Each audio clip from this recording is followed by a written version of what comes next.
So let us pray. Salamat po, Diyos, sa oras po na ito, God, na dinako po ninyo kami minsan pa sa inyong sanctuary, O God, upang kami po ay mag-aral ng patungkol po sa inyo, Panginoon. Magbigay ng aming papuri, O God, sa kabutihan po ninyo. Manangan, O Diyos, sa mga panukala po ninyo, Panginoon. Magpa-check, Lord, ng aming pong attendance, O God, sa inyo. At nagpapasalamat kami sapagkat kayo po yung Diyos na kinikilala ng iglesia po na ito. At kayo po, Panginoon, yung pinaglilingkuran po namin. Dalangin po namin na sa aming pong pag-aaral ng inyong pong salita, mangunang ka po nga sa amin at mangusap, O God. Magturo, Panginoon, sa amin that you will meet, Lord, all the needs, Panginoon, ng bawat isa po sa amin sa gabi po na ito. May taas kama, nawa makita, Panginoon, ang inyong pong kadakilaan, O Lord, at ang inyong lingkod, Panginoon, na itago po ninyo, O Diyos, sa inyo pong grasya, Panginoon, sa inyo pong pag-ibig, O God, sa inyo pong mercy, Panginoon. Kung sa ganun, Lord, ang inyo pong mga salita, ang tangi lamang, O Diyos, may pahayag sa amin sa gabi po na ito. Sa inyo po lahat ang papuri at pasasalamat sa pangalan ni Jesus. Amen. So tayo po mga kapatid ay magpapatuloy sa ating pong pag-aaral.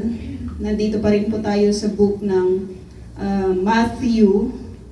At inuulit po natin na ang purpose nitong po si Matthew sa kanya pong pagsusulat ng lahat ng mga bagay na kanya pong naisulat na witness sa ministry, na kasama po ang Panginoong Jesus, ay ipakilala sa atin, ipakilala sa mga readers, ipakilala sa kahit sino man na mag-aaral sa salita po na ito, sa mga sinulat po niya na ito, na ang Panginoong Jesus ay isang hari. Diba? At mayroon siyang kaharian na kung saan itong kaharian po na ito ay no-open po niya sa bawat sino man, di ba, na nagnanais na makarating sa kaharian po na iyon. So last week, napag-aralan po natin ang tungkol sa, sabi dito yung babaeng Canaanea, no? I-preach po sa atin ni Sister May Grace at napakaganda po ng mga lessons na nakita po natin doon. Diba? Nakita natin na yung babae na ito ay hindi po siya Hudyo. Wala siyang karapatan supposed to be sa offer na grace or biyaya ng Panginoon as we have heard from last week.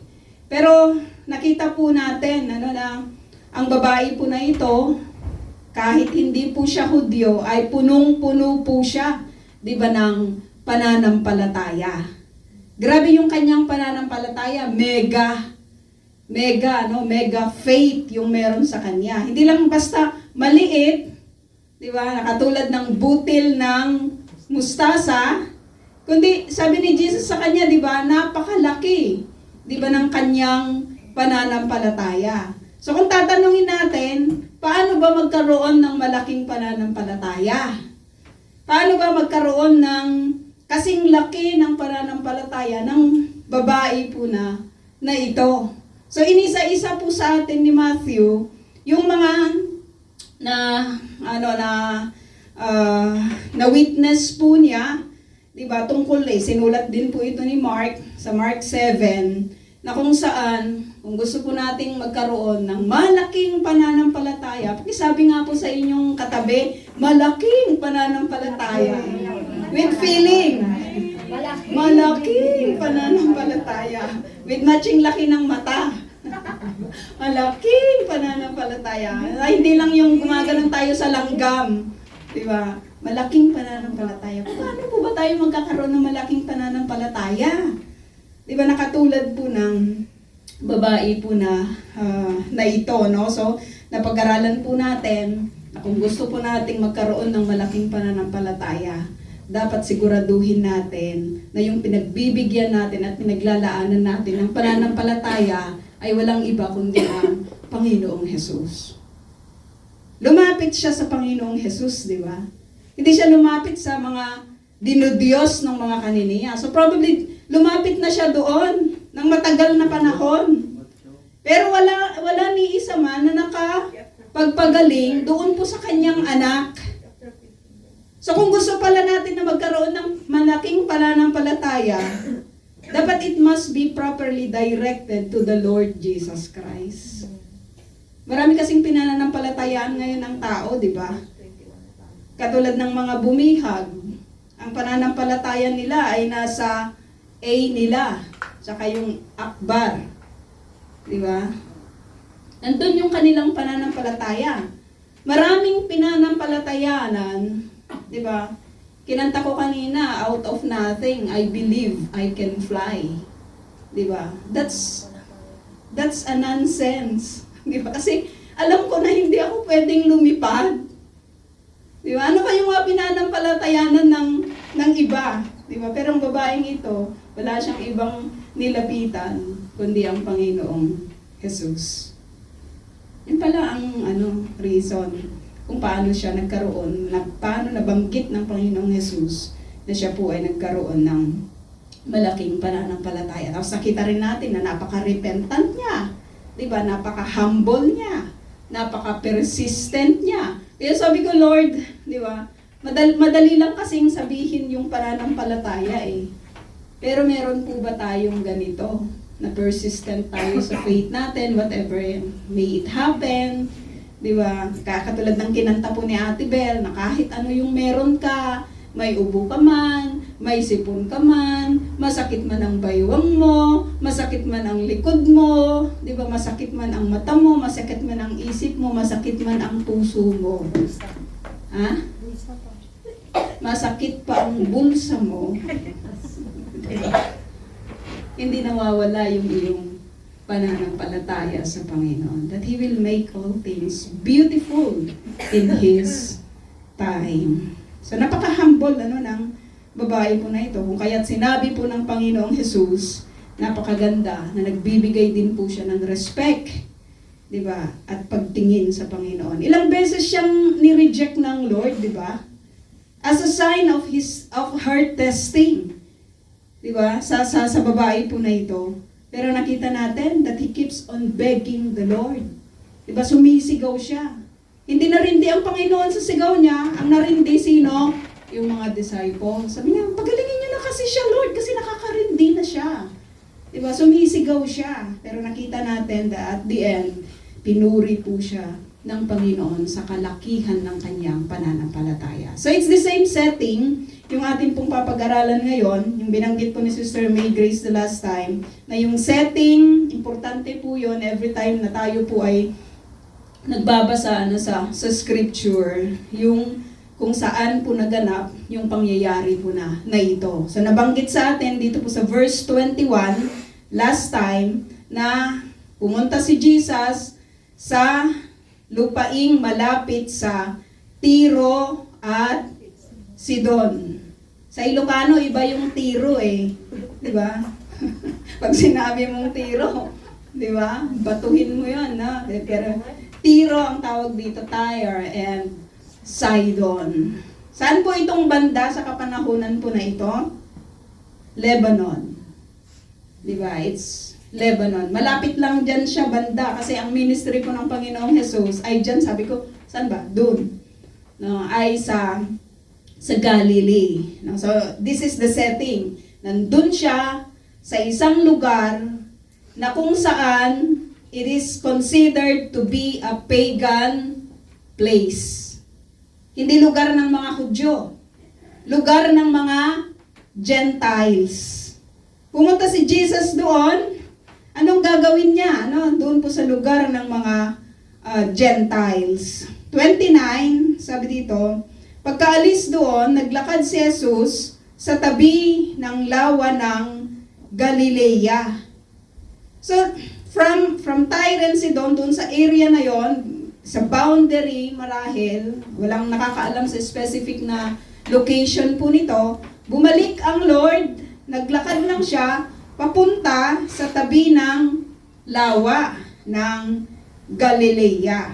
Anong ginawa niya? umakyat siya sa bundok at naupo roon. No, ang dami-daming mga bundok diyan, sa part ng Galilee. At isa sa mga 'yon ay inakyat po naglakad si Jesus doon, umakyat siya sa bundok at naupo roon. Nakakatuwa ang Lord that in every time doon po sa kanyang ministry, meron po siyang panahon ng solitude. Diba? Naglalaan siya ng kanyang panahon na mapag-isa, diba? Makipag-commune sa kanyang ama. Kaya pag sinasabi pala sa atin na, hayaan nyo muna akong mag-isa. Diba? Huwag na tayong makulit.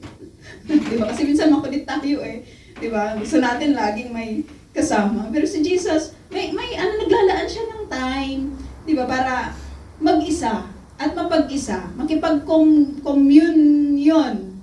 commune, di ba, sa kanyang ama. Lamang, nagkaroon ng problema, verse 30, sabi dito, nagdatingan naman ang napakaraming tao. Sabi dito, napakaraming mga tao. So just imagine na lang, gusto mong mapag-isa, pagod ka sa ministry, kagagaling mo lang naglakad ng papunta sa napakalayo, wala namang sasakyan sa kapanahunan na yon, alay lakad talaga, di ba? Tapos minsan gusto mong magpahinga, tapos biglang dumating ang mga bisita, di ba? Dumating ang napakarami, sabi dito, hindi lang sinabing maraming tao, kundi napakaraming tao. Anong gagawin ni Jesus ngayon? Sabi dito, at yung mga napakaraming mga tao na ito, may mga dala po silang mga pilay, bulag, lumpo, pipi, hindi ko maintindihan yung pingkaw eh. Marami pang, sabi dito, marami pang ibang may sakit. Pingkaw, Crippled yung Pingkaw, gano'n. pingkao, no? So, Lumpo, piso kamay. hindi ko alam kung ano yan eh. Yan yung unang salita kasi yung translation na yan, ang dating Biblia. Di ba? Yung dati, no? At sabi dito, lumpo. Lumpo naman sa bagong translation ng Magandang Balita, Bible. So yung mga tao na ito, ano po yung mga dala nila? Lahat may sakit. Lahat may pagkukulang. Lahat may kakulangan. Parang ngayon lang, di ba? Parang ngayon lang. Lahat na lang meron. Di ba? Anong meron? Pilay. Sino sa atin yung nagpipilay-pilay ngayon? Sino sa atin yung nagbubulag-bulagan? Di ba? Sino sa atin yung lumpo, pipi, di ba? Maraming iba. Itong mga sakit na ito, mga kapatid, hindi siya madaling pagalingin. Di ba?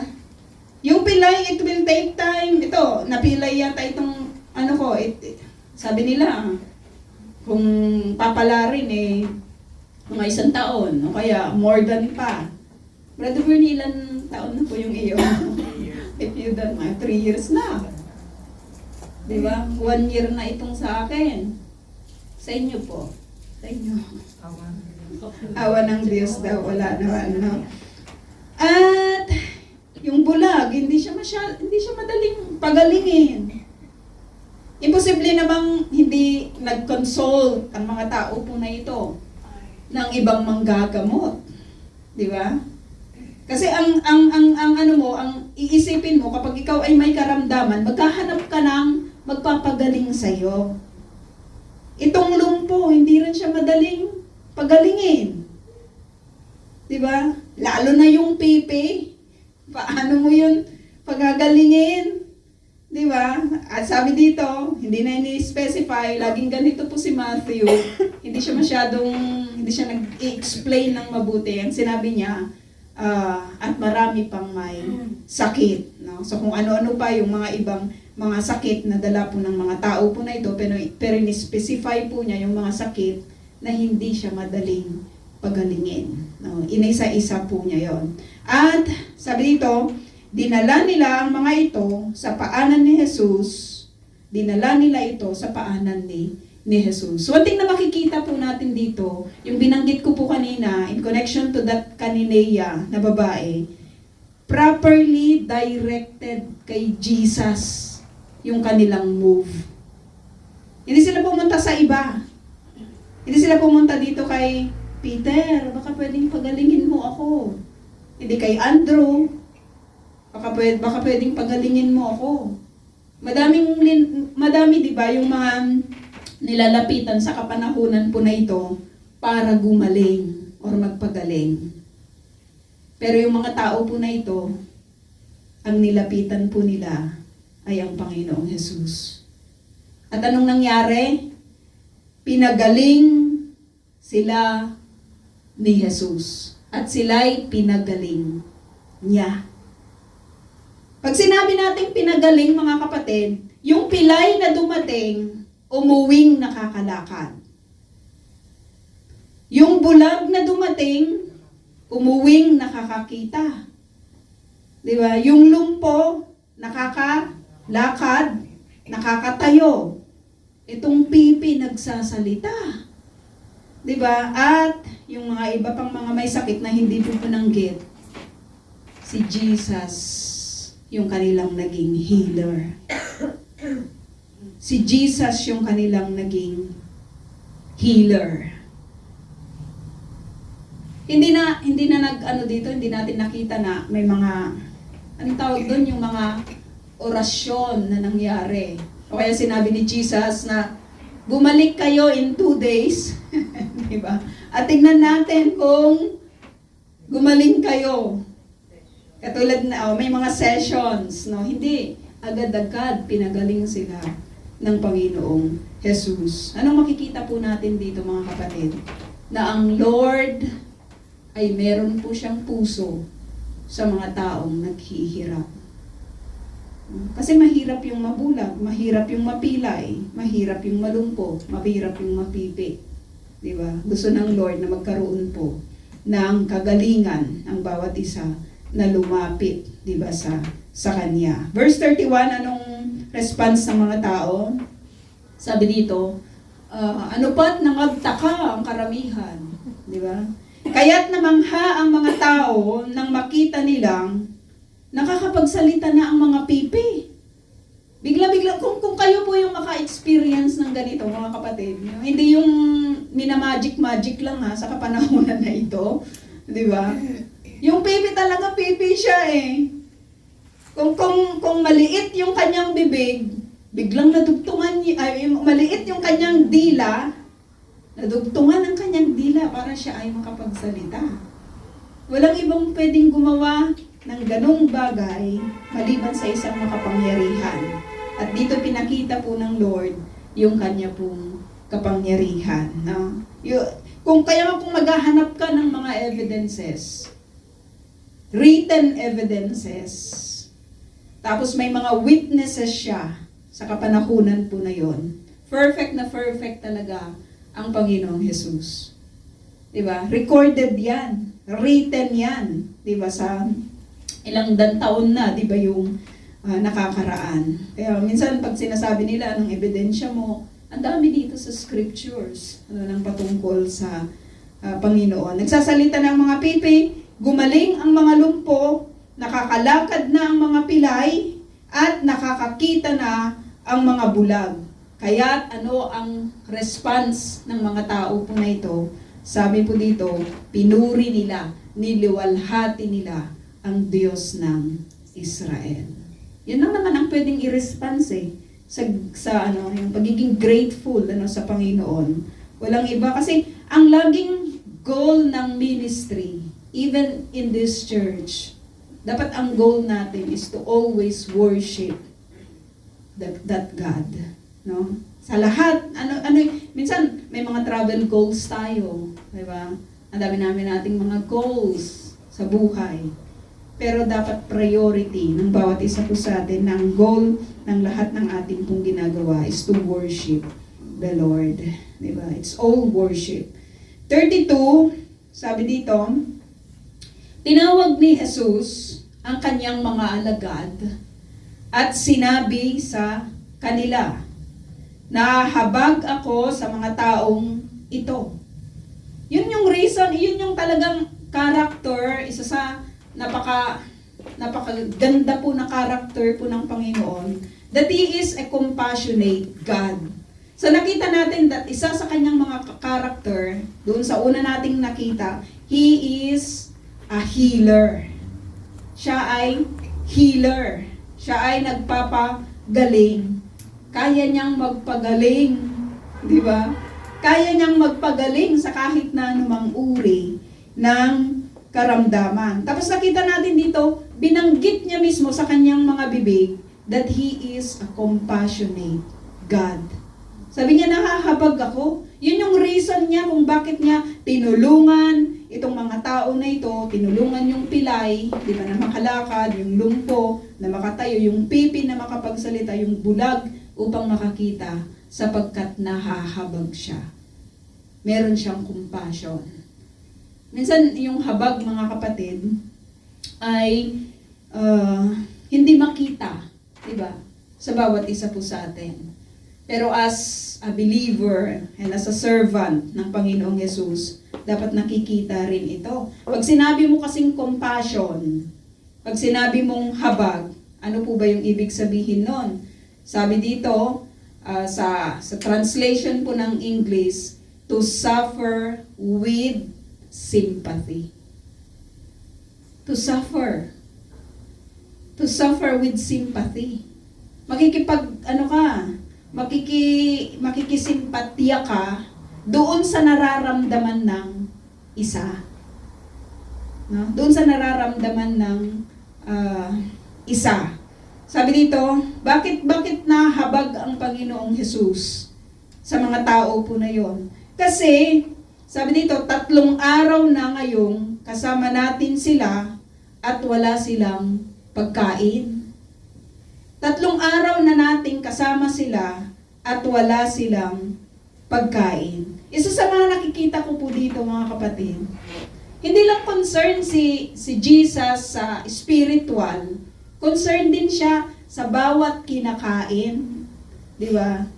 Yung mga basic necessities ng tao.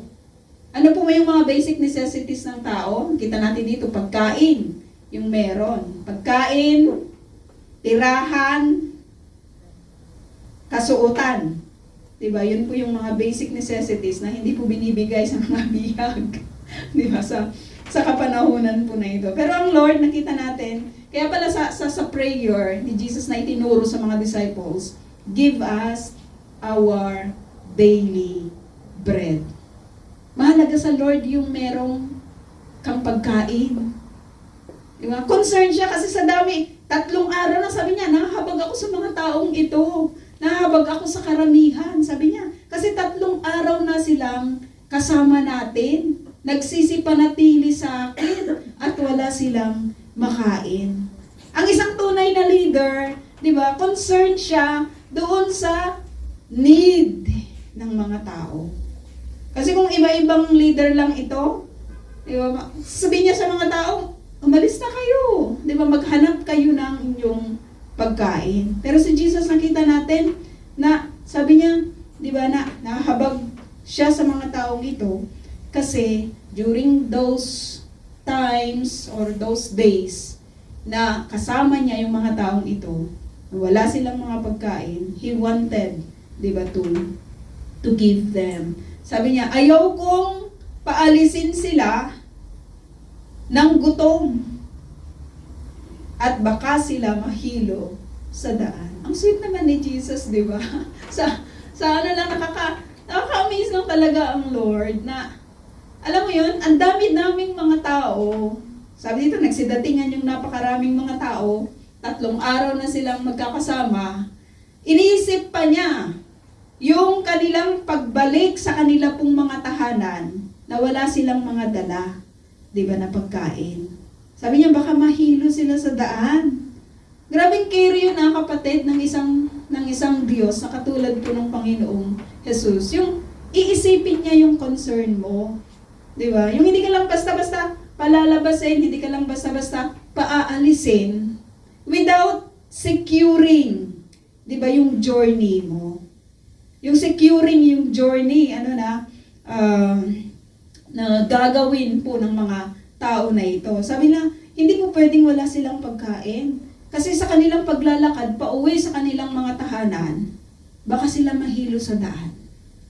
Dahil sa gutom. Diba? Kaya wala importante din na kahit dito po sa, kasi sabi din ng scripture, di ba? I don't know if you encountered na nung verse na yon, na anong halaga ng sinasabi mong pananampalataya kung nagugutom ang iyong kapatid. Di ba?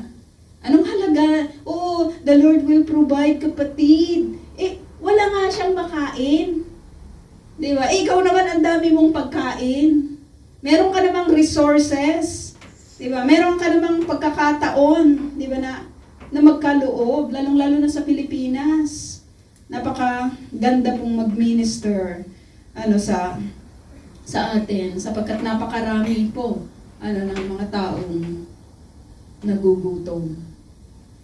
Di ba? Napakaraming mga tao. Lang ako, ewan ko kung napanood nyo yung isang documentary na kung saan ang kinakain nila ay yung, anong tawag doon, yung crackers. Bibili sila ng parang yung fish cracker, tapos yun na yung kanilang uulamin. Yun na lang kanila kung medyo maswerte-swerte sila, may kanin, di ba? Hihingi ng sabaw, kung may magpapahingi, tapos cracker po yung kanilang kinakain as a family. Maraming mga mahihirap. At minsan, baka sabihin naman natin, kasi mga tamad sila or whatsoever. Pero alam nyo, ginagamit tayo ng Lord to be a blessing to those who are in need. Kasi kung concerned nga si Jesus dito, napakagandang lesson ito sa mga disciples. Na hindi lang talaga nila sasayangin ang pagkakataon upang sila ay makatulong.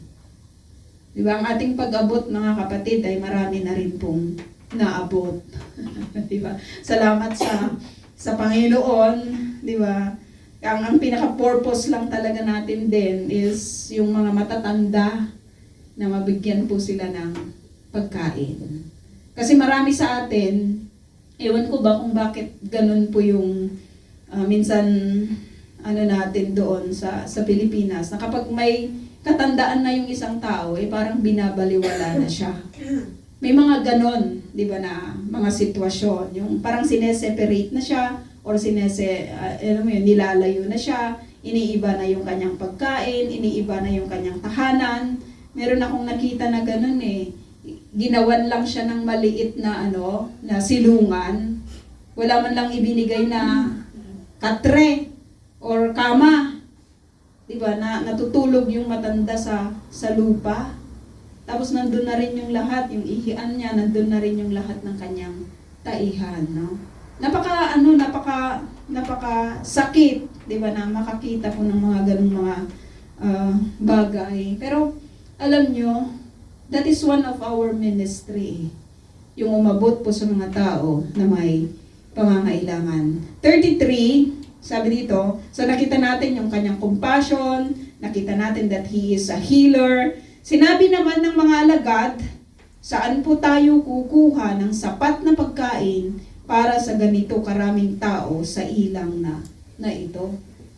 Nakalimutan ng mga alagad yung feeding of 5,000. Or maaaring hindi man nila ito nakalimutan. Minsan kasi sa konteksto, di ba, ng mga Hebrew, may mga word po sila minsan na sa translation ay hindi po yun yung ibig nilang sabihin. Maaaring ang sinasabi po ng mga alagad na ito ay, Jesus, kung kami ang iyong tatanungin, di ba, wala kaming capacity to provide.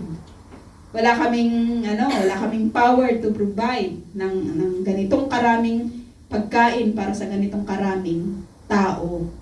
No? Wala. Sabi niya, kasi nasa ilang sila, maglalakbay nga sila, pauwi, di ba, sa kanila pong mga tahanan. Saan tayo kukuha? Ganun yung sabi nila, ng sapat na pagkain para sa ganito karaming tao sa ilang na ito. So hindi po ito yung feeding ng 5,000. May mga nagsasabi kasi na parang nagkamali lang ng bilang, di ba? Itong si Matthew or yung ibang mga disciples, kumbaga parang kinopya lang yung account na ito. Hindi, kasi yung setting magkaiba. Di ba? Iba yung setting po nito, iba naman yung feeding ng 5,000. No? Makikita natin na sabi dito, ilan ang tinapay ninyo riyan? Tanong ni Jesus sa kanila. 7 po. At mayroon pang ilang maliliit na isda. Sagot nila. So nakakatuwa na hindi sila nagdala ng kanin. Di ba? Laging tinapay. Ang meron sila. Kaya nga, it is not, ano yan, yung living by, it is not by bread, by bread. Cannot live by bread alone. Men cannot live by bread alone. Kasi bread yung pagkain nila, kapatid. Kung kanin sana, sasabihin, rice. Di ba? Pero bread kasi yung available. Yun yung setting niya, bread yung kinakain nila sa kapanahunan po na iyon. So sabi ni Jesus, ilan yung meron kayo? Minumultiply lang talaga ng Lord kung ano yung meron. Diba? Sabi dito, 7 po at mayroon pang ilang maliliit na isda. 35, pinaupo ni Jesus sa lupa ang mga tao. Pinaupo ni Jesus sa lupa ang mga tao. So kung pwede kang maupo sa lupa, tayo na nandito sa Israel. Anong yon? Anong season? Summer. Spring. Nangula lahat na ng season. So anong maaring season? Hindi siya winter. Winter. Di ba? Summer or spring. Oh, in between. Maaring summer or spring. Pinaupo niya sa lupa eh. Sa account ng 5,000, ano yung sabi? Sa grass. Sa grass. So kapag sa grass, anong season yan, Pastora? Spring. Kasi wala- So magkaiba. Magkaiba sila, no? Sa lupa umupo itong mga tao na ito. Summer to. Summer. Diba? Kasi walang grass, no? So nakaka-amaze lang kasi in-specify, very specific po, no, yung binanggit dito. Pinaupo ni Jesus sa lupa ang mga tao. Anong gagawin ngayon ng Lord? No, sabi dito, kinuha niya ang 7 tinapay at ang mga isda at nagpasalamat siya sa Diyos. It's the same thing just like the feeding of the 5,000. Kinuha niya kung ano yung mga nandun at ang una niyang ginawa ay nagpasalamat siya sa Diyos. Grabe yung resources ng Lord. Diba? Grabe yung resources niya. Sa lahat, ay mayroon po siyang kapangyarihan. Sabi dito, pagkatapos, pinaghati-hati niya ang mga iyon at ibinigay sa mga alagad upang ipamahagi sa mga tao. So, ilan po yung, ilan yung tinapay? 7. Ilan yung sinasabi po na tao? 4,000. Marami. 'Di ba? 4,000. Lalaki lang ang binibilang. Hindi pa kasama doon yung bata at hindi kasama yung mga babae. So probably, sabihin na lang natin, mga siguro to, sa dami nilang umanak sa kapanahonan na yun. Siguro sabihin na lang natin, mga 20,000, di ba? Or maliit na po yung 10,000, no? Pero nakaka-amaze lang na He is the one who is creating the food for everyone. From that 7, Alam mo yun, yung talagang hindi siya nauubusan ng ibinibigay doon po sa mga disciples. Ano yung makikita po natin dito, mga kapatid? Na yung dependence natin doon po sa divine resources ng God. Kasi hindi siya nauubusan. Kahit magpasa hanggang ngayon, di ba? Minsan kahit nagkukulang po tayo, minsan umuutang, di ba? Minsan nawawalan, di ba?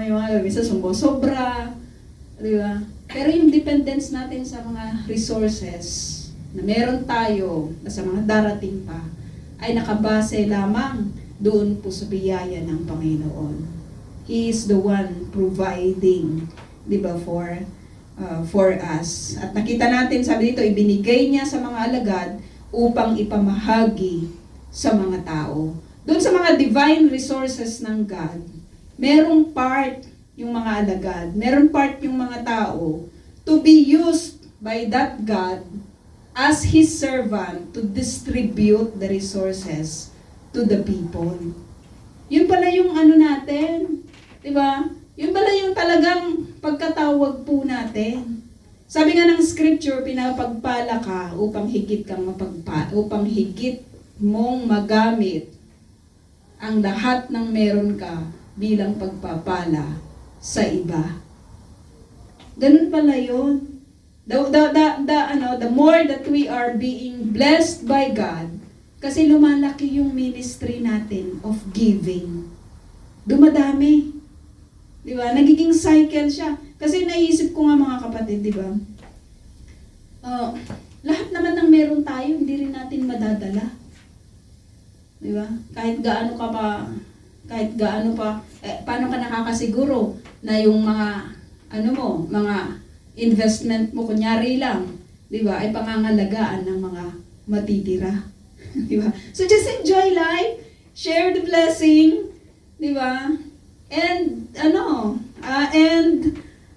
maging dependent, di ba, sa Panginoon, kasi He is providing our daily needs. Sabi ko nga, kapag nagsara ang bangko, di ba, paano yun? Paano yung Sister Tess? Di ba? Kapag kapag nilaro nila ang market ng mga taong may hawak dyan, di ba, sa market, paano? Di ba? Nung nagsara ang pera ng Greece, di ba, nagpalit sila ng currency, na marami yung nawalan. Europe. Marami yung nawalan. Di ba? Kaya if we will put our dependence from material things, we will lose lang talaga. But if we put our dependence to God, He will continue to create. He will continue to give. Di ba? At ginagamit yung mga servant to be a blessing to those people. Di ba? To serve those people. No? Ipinamahagi niya at ipinaghati-hati niya ang mga yon at ibinigay sa mga alagad upang ipamahagi sa mga tao. Sabi dito, kung ganun pala yung gagawin, ganun ang ginawa ng mga disciples, marami kasi sa mga alagad sa kapanahunan na ito, di ba, na kinukuha nila yung mga blessings. Hindi nila pinamahagi sa marami. Di ba? Katulad ng sinasabi po nila, di ba, doon sa yung mga yung mga Hamas. Bago mapunta sa mga tao, kinukuha daw muna yung mga supply doon sa underground. Kung itong mga disciples na ito, may pagkain, pero kung bulsa sila ng bulsa, di ba? Hindi makakakain yung lahat. Sabi dito, nakakain po yung lahat sapagkat ginamit po ng mga servant yung kanilang mga sarili to distribute the food, to distribute the blessing. Kaya sabi sabi dito 37, nakakain at nabusog ang lahat. May kasapatan, 'di ba, sa lahat, no? Walang hindi nakakain, 'di ba? Minsan kahit sa mga distributions, meron yung mga hindi nakakakuha ng tama sapagkat merong nakakuha ng marami. Diba? Tinuturuan lang talaga tayo na whatever the blessing, lahat makikinabang. Di ba? Lahat makikinabang. Hindi yung kinuha mo na yung gusto mo at yung ayaw mo, yun yung iniwan mo. Di ba? Dito hindi. Sabay-sabay sila na nag-serve sa mga tao. Sabay-sabay sila, di ba, na nabigyan ng kanila pong mga pangangailangan. Kaya nakakain po silang lahat. At sabi dito, nabusog ang lahat. At nang ipunin ng mga alagad ang tinapay na lumabis, laging may lalabis, nakapuno pa sila ng 7 kain. 7 yung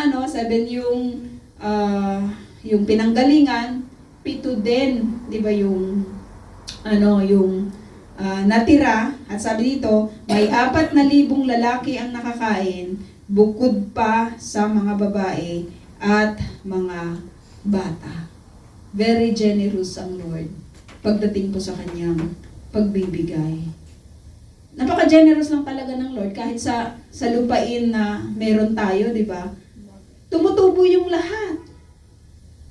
Ewan ko kung bakit sa China ginagawa pa nilang plastic. Di ba yung mga pagkain? Napaka-generous ng Lord, sa lupa lang tumutubo yung lahat ng pwede po nating kainin. Sa aming mga Ilocano, pwede namin kainin lahat.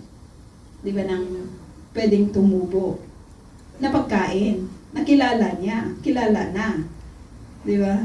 Doon ginapastora, hindi nila kinakain ang malunggay na bunga. Yan, pwedeng kainin, di ba? Yung mga marami ang pwedeng kainin. At nakita ko sa Facebook, mga kapatid, pati pala yung bulaklak ng papaya, kinakain pala yun sa Malaysia, pati yung dahon. Pwede pala yun kainin.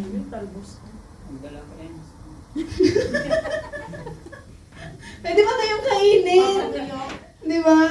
Ewan ko, nakatikim na kayo. Pero yung kahoy, ano bang tawag doon? Yung kahoy? Yung kahoy, ano bang tawag doon? Kamuting kahoy. Kinakain. Oo, hindi pa ako nakatikim ng ganun. Pero kinakain. Yung hantik, nakakain din, di ba? Hantik, no? Masarap. Hantik. Ni uncle ko. Ni hantik ko. Kaya, 38, sabi dito, napaka-generous ng Lord. 39, nang napauwi na ni Jesus ang mga tao, sumakay siya sa bangka at nagtungo sa lupain ng Magadan. Saan yung Magadan? Ayan, no? Magdala. So, nagpunta siya, napasa mga hangganan. Sabi niya. Sa ibang manuskrito, sabi dito, ay Magdala. Napunta na tayo doon, diba, sa lugar ng Magdala. After the tiring ministry, diba? Pumunta ulit si Jesus, hindi siya nagpapahinga. Wala lang talaga siyang pahinga pagdating sa ministry. Kasi alam niya na hindi siya magtatagal eh. Ilang years po siya dito sa lupa? 3 years. 3 years yung kanyang ministry. Di ba? Nag-start siya nung 30 siya. At 33 siya. Pero hindi po siya, parang you will live as it is the end. Di ba yung motto po nito? Mamuhay ka na parang last mo na bukas para mas marami tayong pwedeng gawin. Ewan ko ba sa Pilipinas, kasi kung very organized ka lang, marami kang pwedeng gawin. Kasi kaya tayo walang natatapos dahil hindi organized yung ating mga ginagawa.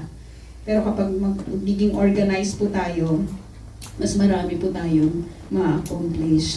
So let us pray. Lord, salamat po God sa amin pong napag-aralan sa gabi po na ito, Panginoon. minsan pa ay pinakita po ninyo sa bawat isa sa amin that you are our healer, that you are a compassionate God. Napakalaki po ng inyong habag, Panginoon. That you are a creator, O God. You are a provider, Panginoon, ng aming pong mga needs. Kayo po, Panginoon, yung nagbibigay sa amin ng kalakasan, O Diyos, sa bawat araw, Panginoon.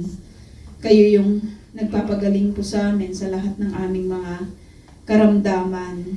Kayo yung nagbibigay ng resources, O God, sa lahat, Panginoon, ng aming pong mga pangangailangan. At nagpapasalamat po kami sapagkat alam po namin that when we invest, Panginoon, everything that we have sa inyo, alam po namin na hindi lamang po ninyo ito idodouble, Panginoon, hindi lamang po ninyo ito i-bless, Panginoon, kundi, O God, magiging kagamit-gamit po ito, O Diyos, at maging pagpapala po ito sa iba na kung saan, Panginoon, ang kanila pong magiging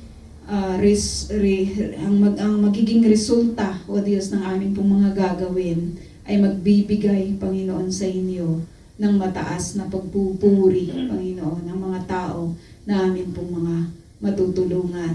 Dalangin po namin, nabigyan niyo po kami ng ganong klase, O Diyos, ng puso na mahabag, O God, magkaroon ng habag, Panginoon, sa mga tao, O Diyos, na hindi lamang, Panginoon, yung mga nakakasama po namin, kundi sa lahat ng mga tao na inyo pong ibibigay, Panginoon, at ipapakilala sa bawat isa po sa amin. Madakila ka, Ama, at dalangin po namin ang inyo pong mensahe, O Diyos, sa amin sa gabi po na ito, ay magbigay kami, Panginoon, ng mataas na pagpupuri sa inyo. Maging malaki, Panginoon, ang aming pananampalataya, Panginoon, sa inyo. In the midst of chaos, O God, in the midst of scarcity, Panginoon, in the midst of troubles, in the midst of problems, Panginoon, in the midst, Lord, ng confusion, O God, in the midst, Lord, ng weaknesses, O God.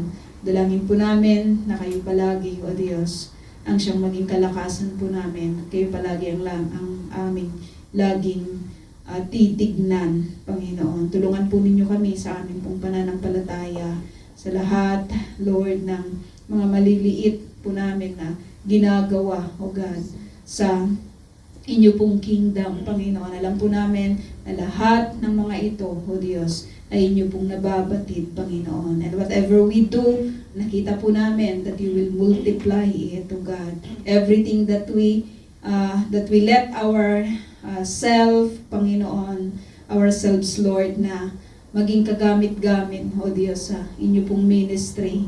Alam po namin, Panginoon, ang lahat ng ito ay inyo pong nababatid. Kaya tulungan po ninyo ang bawat isa po sa amin na makita, Panginoon, ang kahalagahan, O Diyos, ng paglilingkod. Upang sa ganun, O Diyos, ay ang mga buhay po na ito hindi po masasayang, bagkus, Panginoon, ay maging kapurihan po ninyo, O God, magbibigay at magbabalik sa inyo ng papuri. Sa inyo po lahat ang kadakilaan, O Diyos, at kapurihan sa pangalan ni Jesus. Amen.